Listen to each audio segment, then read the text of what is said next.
নমস্কাৰ স্বাগতম জনাইছোঁ মোৰ চেনেল ইণ্ডিয়ান ডিফেন্স আছামিজলৈ। আহক আজি ইণ্ডিয়ান এয়াৰফ'ৰ্চৰ ফাইটাৰ জেটৰ কথা পাতোঁ।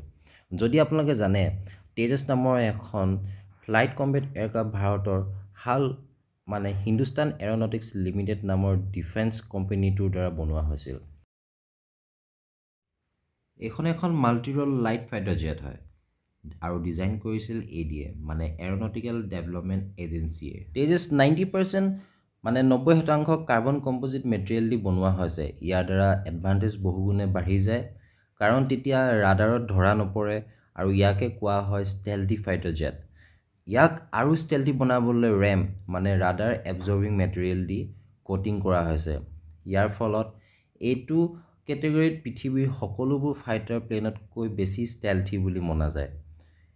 এতিয়া আহিছোঁ ককপিটলৈ প্লেনখনৰ ভিতৰৰ ভাগ, য'ত নেকি সম্পূৰ্ণভাৱে গ্লাছ ককপিট হয় আৰু 100% ডিজিটেল কণ্ট্ৰল আছে আৰু লগতে ইয়াত highly advance software AI artificial ইণ্টেলিজেন্সো আছে, যাতে পাইলট আৰু প্লেনখনৰ মাজৰ কানেক্টিভিটি, ৰেছপন্স, ইনফৰমেশ্যন কি কৰিব লাগে কি কৰিব নালাগে সকলোবোৰ ইজি হয়।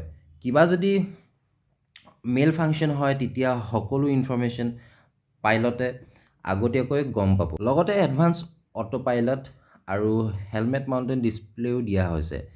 এডভান্স অটো পাইলট যদি কিবা কাৰণত পাইলটৰ নিয়ন্ত্ৰণ হেৰুৱাই যায় প্লেনখনৰ পৰা, তেতিয়া অট'মেটিকেলি অটো পাইলট আৰম্ভ হৈ আকৌ আগৰ স্থিতিলৈ উভতি আহিব পাৰিব।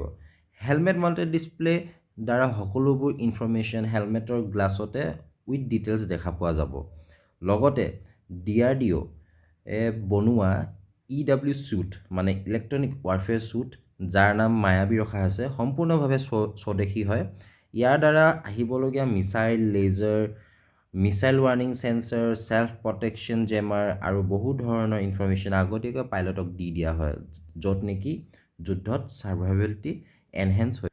ইয়াৰ যি ৱেপন পেকেজ, সকলো ধৰণৰ মিছাইল, বম এখন তেজছৰ থ্ৰুৱেদি সহজে লৈ যাব পৰা যায়। তাৰপাছত অনবৰ্ড অক্সিজেন জেনেৰেটৰ আকাশত অক্সিজেন লেভেল যেতিয়া কমি যায় তেতিয়া ইয়াৰ দ্বাৰাই পাইলটক অক্সিজেন প্ৰভাইড কৰা হয়। যিহেতুকে CSS কেনপি ছাৰ্ভেইলেন্স ছিষ্টেম, য'ত নেকি ইমাৰ্জেঞ্চি সময়ত প্লেন ক্ৰেছ হ'বলগীয়া থাকিলে অতি সোনকালে 10 পৰা 20 মিলি ছেকেণ্ডৰ ভিতৰত ইজেক্ট প্লেনৰ পৰা বাহিৰলৈ সহজকৈ ওলাব পাৰিব। ইয়াৰ অল ৱেডাৰ পৰীক্ষাও কৰা হৈছে। ৰাজস্থানৰ গৰম, লেহ লাডাখৰ হাইট উইথ ঠাণ্ডা, গোৱা চি ট্ৰায়েল আদিৰ দৰে জটিল ঠাইত ভাল প্ৰদৰ্শন কৰাত সামৰ্থ্য হৈছে। ইয়াৰ টপ স্পীড হৈছে 2205 কিলোমিটাৰ/আৱাৰ বুলি ধৰা হয়। ৰেঞ্জ কিমান দূৰ যাত্ৰা কৰিব পাৰিব, প্ৰায় 3000 কিলোমিটাৰ ইয়াৰ ৰেঞ্জ হয়। Weight 6500 KG. ইয়াৰ ফাৰ্ষ্ট ফ্লাইট হৈছিল 4 জানুৱাৰী 2001। মুঠতে তেজছ নিজৰ কেটেগৰীত পৃথিৱীৰ এখন মষ্ট এডভান্স প্লেটফৰ্মৰ ভিতৰত বেষ্ট বুলি গণ্য কৰা হয়।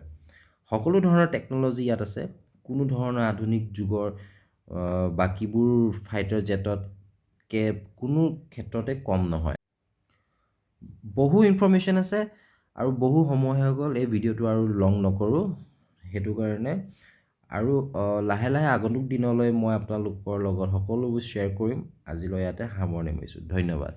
নাপাহৰিব কিন্তু ছাবস্ক্ৰাইব কৰিবলৈ, ভিডিঅ'টো ভাল লাগিলে লাইক কৰিব, কিবা থাকিলে কমেণ্ট কৰিব আৰু আগন্তুক দিনলৈ এনেধৰণে ভিডিঅ'টো চাবলৈ শ্বেয়াৰ কৰিব। ধন্যবাদ।